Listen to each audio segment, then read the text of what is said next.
and you're very welcome to the Man United Agenda. This is, of course, your preview show for Michael Carrick's unbeaten Manchester United side in 2026. Geordies, aka Newcastle versus Manchester United, live from St. James's Park. To preview tomorrow's game, we've got Mr. B and Yabba Forbes. But just to give you a quick score update, a key score update in Manchester United's charge for Champions League football. At half-time, Wolverhampton looked to have held Liverpool to a 0-0 stalemate. So we will be keeping an eye on that because it does have repercussions for us. It would be great if they would drop points and to give us an opportunity to further buffer ourselves from them. But enough about Liverpool. Mr. B, Yabba, it's going to be our last game for yet another 10-day break. Are you looking forward to it? What's a break? The break, yeah, that's what I was thinking. We have FA Cup at the week. There's FA Cup at the weekend, so we don't play again till the following Saturday. Oh God! Just look, it is what it is. It is what it is. Look, we're probably going to be carrying a few players, so hopefully they'll be able to get through the game and then they can take their 10 days rest. You know what I mean? But no, that's not good. That's not good at all. You know what? I see it as a good thing. I know we're out of the cups. I saw a stat the other day, Rebel, where we were playing Crystal Palace, and Crystal Palace have played, say, 63 games or something. Whatever. They played a hell of a lot more games than us at this stage. And when you look at it, you think, well, the advantage is we are going to be fresh. We're going to have a little edge on some teams who's playing in these numerous competitions, a bit like Newcastle as well. So yeah, Newcastle are not doing so well in the league considering the backing they've got and the players they have, but their squad hasn't got that depth, I believe. And we might, take advantage of that come tomorrow. When usually in the past couple of years, going to Newcastle would be a bit of a nightmare for us. So we're really optimistic on the Man United agenda. That's for sure. Absolutely, yeah. No, there's plenty to look forward to, but I suppose we have had the press conferences, so we'll be able to kind of delve into some of the views of both Michael Carrick and Eddie Howe as we kind of preview the show. Obviously, we'll talk about expected team lineups, whether or not you think there's going to be any changes, and that all-important score prediction at the end of the show. So please do hit that like and subscribe on the Man United Agenda. It is absolutely 100% free to do so, and it helps the channel so much. A quick hello to Andrew Williams, Stephanie Griffiths, I Am Titanium. Who else is in here? Simon. And Simon. How are you all doing? You're very welcome to the show today. And there's Chat Sports looking to get his hello and howdy do as well. So to keep those comments coming throughout the show. But I'm going to start with some of Michael Carrick's press conference. So with regards to Luke Shaw and Harry Reginald Maguire, there wasn't injuries. Both weren't feeling too good. We'll see how they are. We're hoping so. We're working towards it. So he's dismissing that either of them were actually injured, but they were both feeling a bit on the poorly side. Maybe fatigue. I don't know how that would be the case, but let's wait and see. On the improved form of late, I wouldn't use the word surprise. We always strive to win games. Football is a tough game to get results. I'm always learning things that you could have done a little better. It's not so much guarding against it, it's living in the moment. Keep grounded and understanding what it takes to win games. We won't get carried away.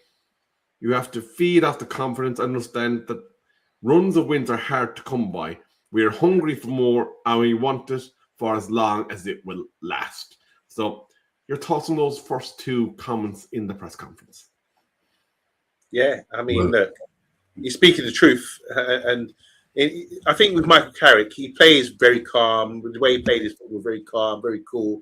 And his management style seems to be the same as well. He's not someone I've ever seen get overexcited, even though he did sort of show some emotion with some of the goals we scored recently.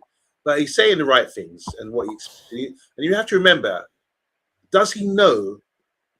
As proud as he must feel right now, does he know whether he's going to get a full-time job? Does he want the full-time job? I mean, where's he at? It's hard to tell. It's hard to gauge at the moment. Obviously, we're more concerned about game by game and just pushing on for this Champions League. But at least we're in a situation where we've got something to aim for.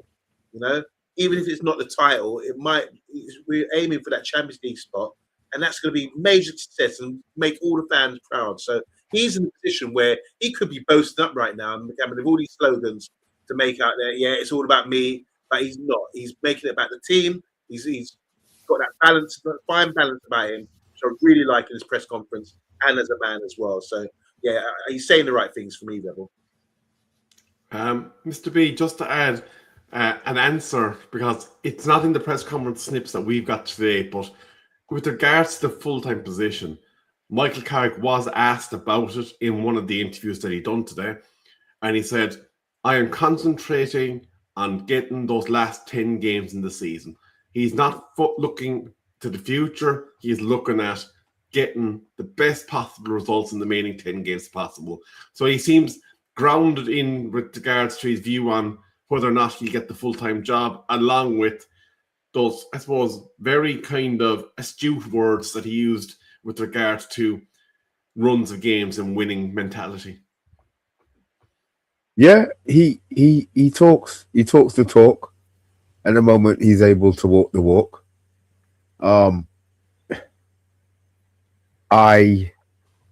You know me, I like when managers tell the truth. I don't like liars. But I'm wondering if there's a do you really think both Luke Shaw and Maguire are both going to play? I think we'll get into that in the lineup section of the game, but I think obviously it's something that we need to bear in mind when we are thinking about whether there's going to be changes to that starting lineup that played the last game. But obviously, Mr. B, you didn't get too much of an opportunity to have first crack at the last two comments, so I'm going to give you first run at these. So with regards to Newcastle boss Eddie Howe, Carrick has said the following: I have a huge respect for Eddie and his staff. I know some of them practically well, being from there originally. I have kept a close eye on them. Eddie has done a great job with the success he has brought to the club and the feeling he has created around the whole area. He's a top man and top coach. And with regards to set pieces, going too far. It wasn't long ago that we were told you couldn't lay a hand on anyone in the box, and you were told it would be clamped down. It's crept in. The success from corners and being able to put bodies close together has made more teams do it. As a game, it doesn't feel like we've got the right balance. So that's obviously in regard to Corner FC, aka Arsenal, and the Toffees. This was Howe's comments, right? No, these are Carrick's comments. Okay. Well, look, we know what Newcastle are going to try and do tomorrow.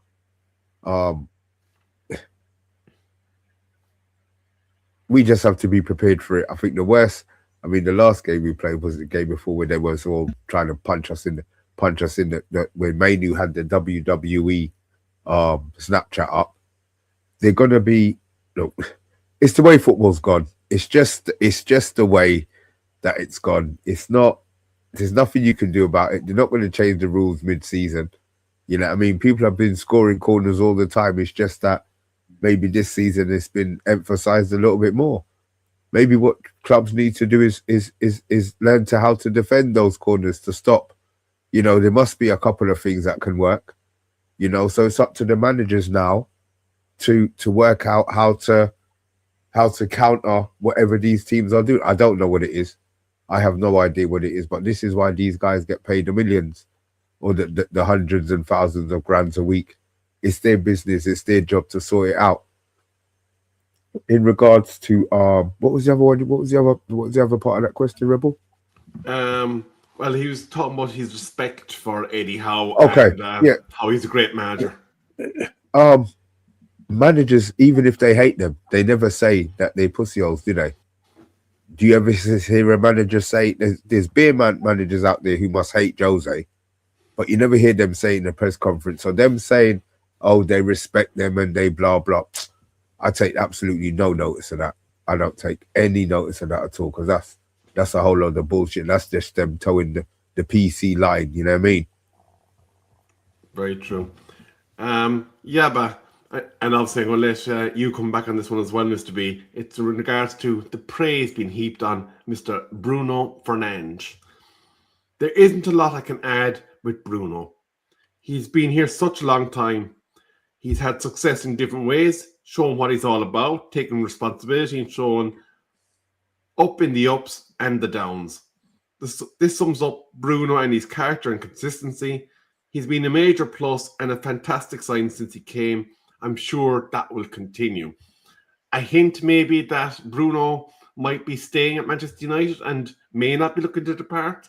A hint that Bruno is the beating heart, maybe? Yeah, I think it's still up for debate. I think it's good as a manager to like endorse him. You can't, if you're asked about Bruno Fernandes as a manager, you have to say positive things, because he's been nothing but positive since he's come to the club. He's really such a talent, and it's like we don't appreciate him. We just don't appreciate the Bruno era, and we're going to look back in years to come and say, wow, he really was that good. When you look at his highlights, his goals, what he achieved, he's been head and shoulders our best player since he's arrived here at the football club. So I really like that the managers endorse him. I think it's really important that you do as well, because everything's in a balance at the moment. There is a question mark that maybe Bruno might want to sort of seek pastures new elsewhere, you know. And if he does, nothing sweets you better than your manager actually giving you that boost. I saw a clip the other day when we played the last game against Palace. Poor Luke Shaw, I think he got injured, didn't he? He got swapped.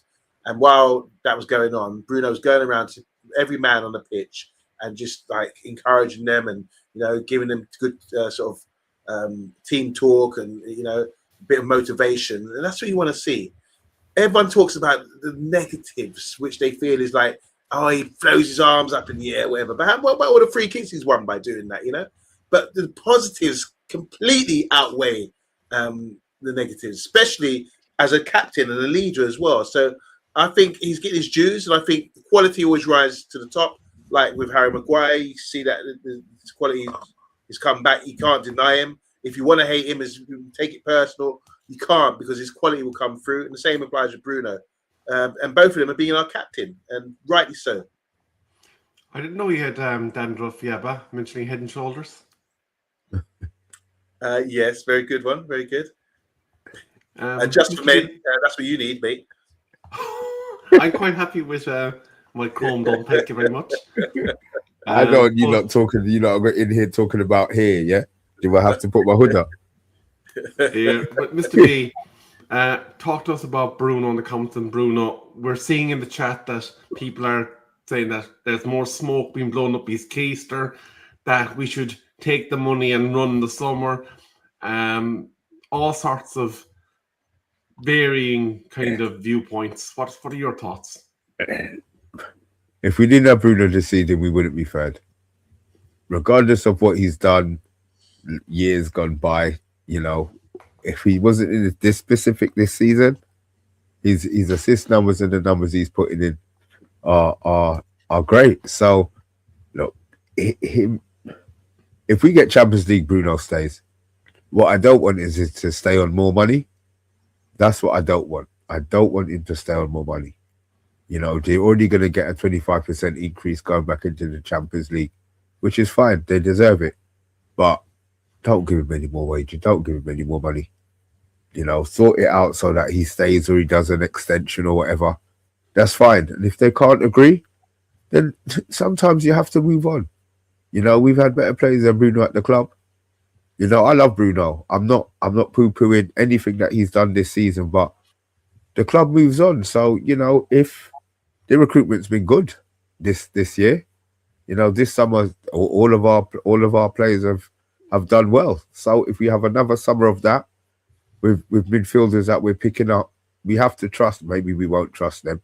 Maybe we'll be losing our shit come the summer when we don't get the players that we think that we should be buying. But players get replaced. If Bruno doesn't want to stay and he thinks he can do something somewhere else, then let him go. But I don't think he goes. Champions League, he's not going anywhere. He's not going to go anywhere. It's just whether his agent or he's going to be pushing for, an extension, which always going to come with a pay rise. So, I suppose just briefly to touch on the opposition press conference. They touched on the injuries to Jacob Ramsey. The illnesses to Jacob Ramsey and Nick Walter-Mada. Timo Livermento's progress in his injury, obviously Bruno Guimarães' injury. So some of them he's noted as game day decisions with regards to Ramsey, Waltermald, and others. He looks like to have ruled out, aka Bruno Guimarães. But again, I suppose until we see the squad in the day, we'll have to take those status updates with a pinch of salt. But more importantly for us, with regards to the Geordie struggling against bigger teams, he was saying it's a bit of a head scratcher for us. It's the psychology of the sport and human beings. We have struggled in that respect, aka admitting that when the big pressure comes against the bigger teams, they have found the mentality coping a bit lacking. On their patchy home form, when you hit a blip, it feels abnormal. It's hurting us. We pride ourselves on trying to give our supporters what they want, and we've not been able to do so in recent games. So again, more kind of positives for Manchester United in visiting St. James's Park from that particular point of view. There's frustration in the uncharacteristic performing that has led to them being costed needed points. They feel that they're a good team and that they have taken steps back instead of moving forward. He's obviously highlighted the big games that they have now got in the next run. United, City, and then Barcelona are their next 3 games. Wow. So, like, the cup game obviously against City and then Barcelona Champions League. So, it's a gauntlet of fire for Newcastle at the moment. So, again, you'd wonder, are their eyes moving towards those cup games, and are they going to be lambs to be taken at St. James's tomorrow? Asked about if it was impossible for a team outside the Big Six to juggle the Champions League and domestic football, he says he doesn't like the word impossible and that it's only an excuse that is being thrown out there when teams don't compete. So kind of a bit of fighting talk there in that regard. And then with regards to their strikers form, it's funny how one performance of bad game can bring a cloud around the player. If you look at him holistically, he's been excellent in recent games. That was with regards to Walter-Mada. So plenty for us to take away from that, Mr. B, with regards to kind of cracks in the infrastructure, isn't there? Yeah. I wasn't expecting to have been so honest in his press conference. They sound like they're down in the dumps. He doesn't sound like he's got any confidence in his team. That's what it sounds like to me. There didn't seem to be anything positive that came out of that press conference. Now, if that's the mood of the club and that's the mood of Eddie Howe, great. I mean, you're talking about would they sacrifice the league over the cup. I think if the games are in a different order, then maybe. But because this is the first one, they might only win one. Yeah. I'm not saying we're worse than Man City. We beat Man City. But you would expect that this is probably the one that they see as the one that's more winnable out of the 3. So it sounded so negative. I'm smiling. I heard that and I'm smiling, boy. I'm smiling. They sound like they're in disarray, man. They sound like they're in disarray. So yeah, Eddie, you keep talking. The one part that he was that sort of stuck with me out of what you said was when he was talking about the performances that the supporters want to see. So maybe he's not able to play the Eddie Howe way because the supporters want him to play maybe a more expansive or a more attacking style of football. So maybe he's torn between the two as well. So yeah, man, that's a beautiful press conference, man. Yeah, but I'm going to come at this a slightly different angle with you. We're saying in the chat that we're due a loss, that we're due a difficult performance, and with regards of the form package, regardless of what Eddie Howe said in his press conference, regardless of what Michael Carrick said in his press conference, going to St. James's Park isn't a journey that should be taken lightly or for granted. They have the ability to turn you over and humble you and give you that humble pie. Will we have to be guarded against kind of overlooking them and thinking, we're on a run here, we haven't had a loss this season, why should, and going bare-chested into it? Do we need to kind of rein it back and go about the business and just play the game of football? Yeah, one thing we won't be doing is underestimating them. I know, look, we talked about the injuries and the doom and gloom. I see in the comments from Eddie Howe. He's got a lot of problems right now, but he's got money in the bank. You have to remember that, because he won their first trophy in 50 odd years, was it? Something like that. So I think he's well loved. I think he's still backed by the fan base, but it's tough for them at the moment. As soon as they got that sort of Middle Eastern money coming into the club, you all expected them to kick on like Man City have, but they haven't. And what they've done differently is they brought an English manager in. Usually they go for a foreign manager, someone recognised, you know, and they brought a few good players, you know, but they've had to sell their best players. So they're not quite, there's something about Newcastle that can't get them over the line to be a championship winning team, even with all the investments they have, you know. So they've got to build a different way, and the way they're going about it is, you know, they're a good solid side, but they're far off being that championship side. But saying that, the way they play, they're very aggressive, and even you mentioned they got Barcelona coming up. I remember Barcelona and PSG getting hell when they went to St. James's Park. So they can give anyone a good game, and we know this, and we know we're going to be they're going to be on it, and they're going to be physically strong, and they'll be running, they have running power. So we have to be switched on. We can't overlook this Newcastle side, despite their situation and their poor form.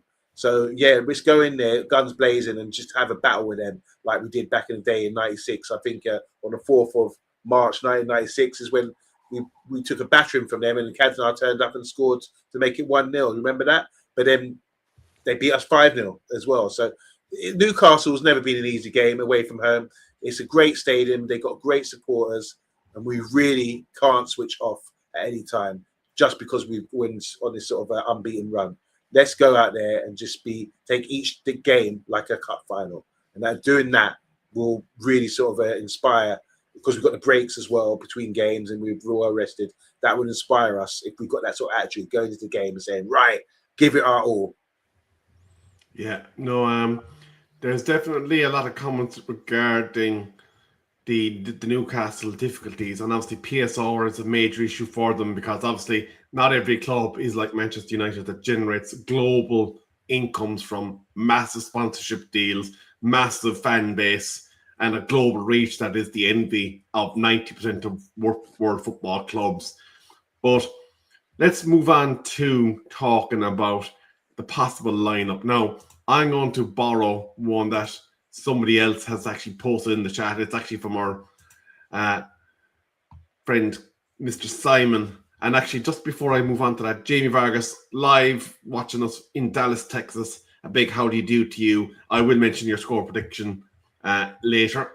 But he's gone Lamont, Dalot, Yaro, Heaven, Maz, Casemiro, Menu, Mbumo, Bruno, Cunha, Sesko. Now, I'm assuming what his methodology is there is that he does not expect Maguire to have recovered from whatever he's been suffering from, and he doesn't expect Shaw to recover from whatever he's been suffering from.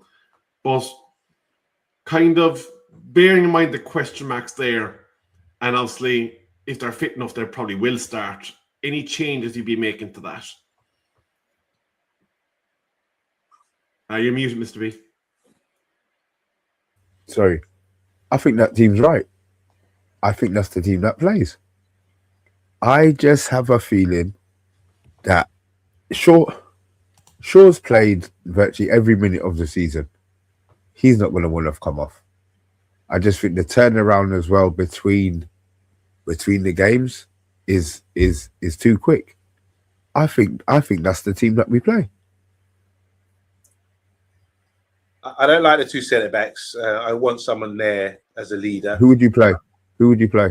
Well, this is the thing. De Ligt's out, isn't he? Harry Maguire, clearly, he would be my main choice.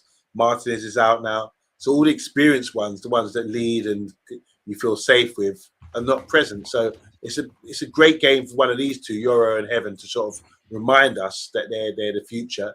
But having both of them play together, I'm a bit worried because they don't look like talkers to me. They don't look like leaders for me. And they, as we saw with Euro, the first goal against Crystal Palace, he's just sometimes not at the races, you know. Maybe there's braids getting his eyes and he's more worried about looking pretty than actually being a hardcore, solid defender. And then the same with Heaven, just looks quiet and a bit unsure of himself. I don't think he is, but he just comes across like that, where you need to have that presence. He just relies on his physical, athletic attributes and gets a round of applause. But I don't see him dragging people up or stringing people up and saying, right, who's picking up what. I just don't see those vocal leadership skills from either of them. That's why I'm a bit concerned by that. Yeah. Stephanie's going to raising the point that Casemiro could play centre back in an emergency if you wanted more senior head in there. No. However, there's a problem with that. It means Sharte has to play. Yeah, no. I would rather have I'd rather have Agate not playing. If it means that, because it's too much change, not too much changes, but I don't feel that Casemiro's been doing a good job in centre park.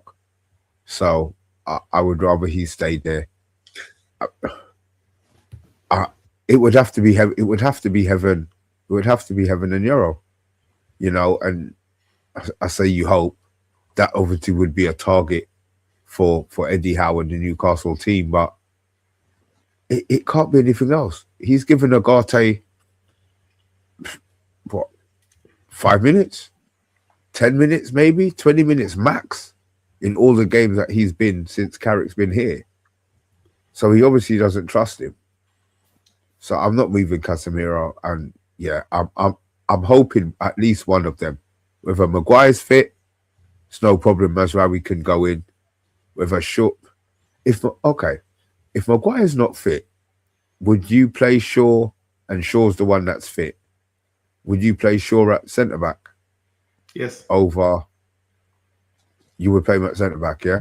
Left-sided centre back and play MAZRAOui at left back, no problem. Just to get that bit of experience in there. Yeah, it's a tough one, that, Mr. B. I mean, I need more thought about that. I haven't really considered that one because Luke Shaw's just been ever present, like you said. So I just think missing Maguire and Luke Shaw, you're losing a lot of experience. And if it means one of them can play and it is Luke Shaw, then that is a possibility. Yeah, it's a good shout. They could go centre back just for those leadership things. You need that in the back four. You need someone at least to guide one of the youngsters. Yeah, I get that. Definitely. I suppose there's one problem though with it. Anytime you've seen Luke Shaw play in a more traditional centre back role, it's been on the left side of a 3. So playing in a 2 is a very different kettle of fish. So you'd wonder, would there be a bit of trepidation in doing it when you're playing in the system that we're playing now? So what I could potentially see, though, is if he thinks he can get 70 minutes out of Maguire, maybe risking Maguire and then bringing on somebody to try and finish the game. I think if there's a chance that he can get over an hour out of Maguire, he will probably play him. Shout there for MAZRAOui to play centre back by Stephanie. And big up to Moto Videos Productions saying United. Yeah, man, that's what we love. Look, Harry Maguire, I don't know. We don't know. We can only speculate at this stage. When they say sickness, I'm assuming it's flu.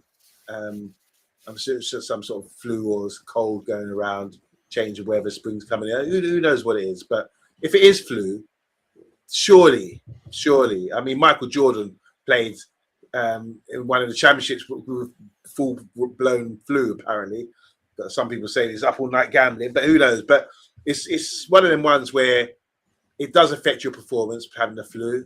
But I think as a professional footballer, unless you're bedridden, I think you can get away with playing a couple of games with a cold, no problem. Put some of those things up your nose. Have that. They can't. Vest. They can't take. They can't take that stuff. Can't you put the Vicks up your nose or? Like No, man. They can't take. They can't take none of that. A deep heat, maybe, but that's deep heat's going to help you. What? Sorry. Yeah, No, man. They can't have Vicks. Really?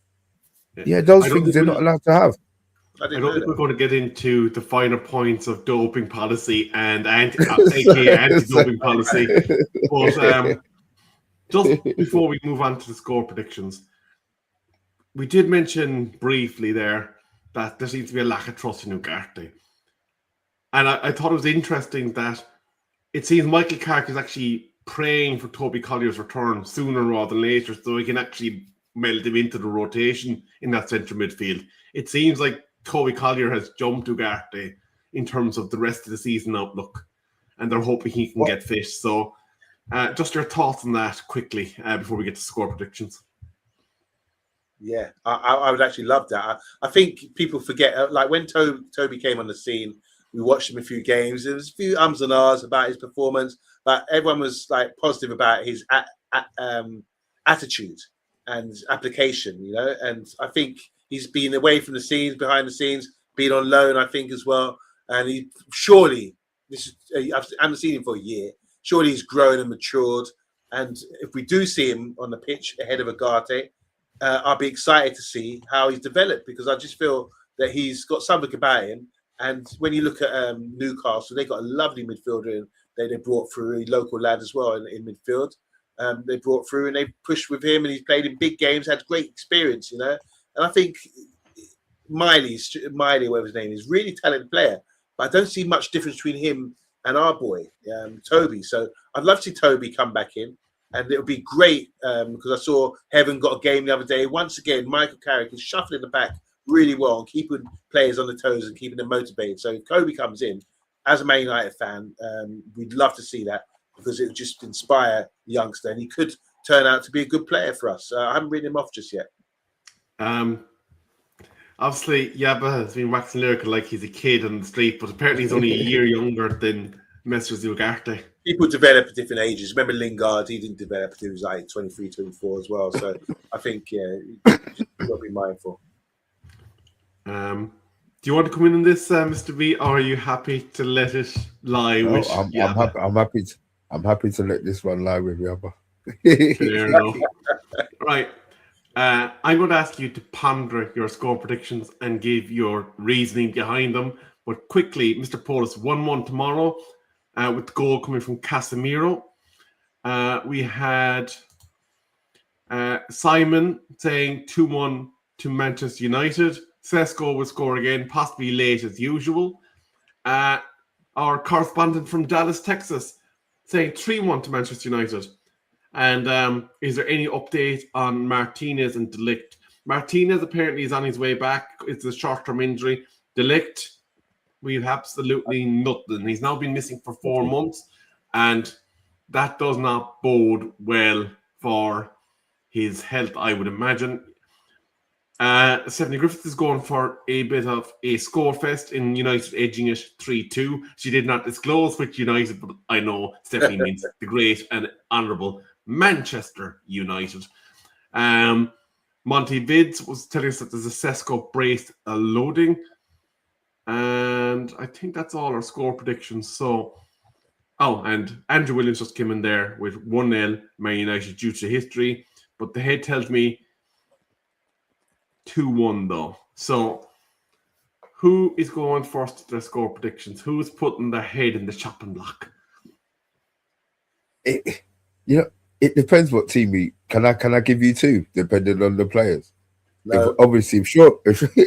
If Shaw and Maguire play, then I think we win the game 2-1. If they don't play, I worry that it could be a draw. One of those players needs to be available to play tomorrow. One of them needs to be available to play tomorrow. But yeah, all right. I'm gonna go. I want to say win. I think I'm gonna go. Newcastle's always hard. 2-1 United. 2-1 United. I go 2-1 United. I go 2-1 United. I'm going 0-0. I think it's going to be a 0-0 draw. I think it's just going to, I've been watching a lot of games. Yeah, I think people, they cancel each other out. Newcastle got a lot to look forward to with the FA Cup. I think the league's finished for them. They can't qualify for Champions League. I think they're well out of it. So I think they'll be putting all their eggs in the FA Cup basket, and definitely for the fans playing that Barcelona game as well. That's where it's at. And I think subconsciously the players will be holding back and just thinking, right, if we get a draw here, it won't take the pressure off a little bit. It would be a good result against a resurgent Man United team. So I'm going to go for 0-0 because I just don't like our defence when it's vulnerable. And I just feel that it could just pitter out to say, yeah, we'd both be happy with a point here. I can see where you're coming from the point of view of a draw. However, I don't think there's any chance that game tomorrow is scoreless. I think if there is going to be a draw taking place, it'll be a score draw. Whether that's 1-1 or 2-2, I don't know. There's a lot of information coming out from both camps about illnesses in the camps, about players missing. So obviously neither side is going to be 100% completely settled if you were to take all that at face value. However, I think Newcastle are in a horrible run of form. I think there's an opportunity with some key players missing to take advantage of that fact. The fact that they have big game after big game after big game kind of steaming down the tracks at them. 2-1 United. Yes.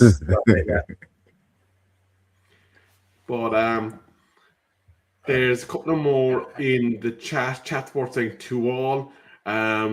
Other people saying that they would take a draw because it would keep our undefeated streak going. Obviously, any draw, any result that's not a loss is going to keep us on the straight and narrow in terms of our quest for Champions League football. I do still hope that we can get within 7 of Arsenal, because that was part of my bare-chested, puffed-out chest prediction a couple of weeks ago. So I hoping for that. Matty Bassett coming in with the last-minute 3-2 Man United, and he's also saying to Steph, please don't abuse the poor innocent television, get kicked out of another pub at the weekend. But we will be back tomorrow. I think, Mr. B, you were advertising. I've got to watch along tomorrow. Bloody hell. Yeah. So you're taking responsibility for the result then? Oh God. Yeah, I'm looking forward to it, and I'm not looking forward to it. That's all I can. I'm looking forward to it. I'm not looking forward to it tomorrow. I don't want to be the one who ends it, but yeah, it's gonna be a good. I'm looking. Yeah, I'm worried. I don't know. I'll be all right come tomorrow. Yeah. So obviously we will have watch along tomorrow. Aftermath will return on Thursday, breaking down the events of the game. Then Friday, Mr. B will have his wonderful friends from Arsenal Football Club, their delightful fan base coming on. He'll have an Irishman that is more depressed than Igor Donkey at the moment, who still, every game, bless his sweet innocent heart, has chest puffed out and thinks the Spuds are actually going to deliver a victory. And every single time they snatch defeat from that jaws, it's obviously going to be the ever-present and, I suppose, much beleaguered Derms, aka the Dermatron, aka the man with a million channels. He'll be on, and I expect that he needs depressed as always. Next week, then, you'll have to keep an eye on that channel. Hit that subscribe button. Hit that notification bell, because it would be very much based on the stories that are coming across. I'd imagine with United missing for the next 10 days from playing actual football games, there'll be a lot of speculation around managerial appointments. It's not something that we're going to escape, and unfortunately, we will have to cover it. But for now, from us, we are the Man United agenda. Glory, glory, Man United.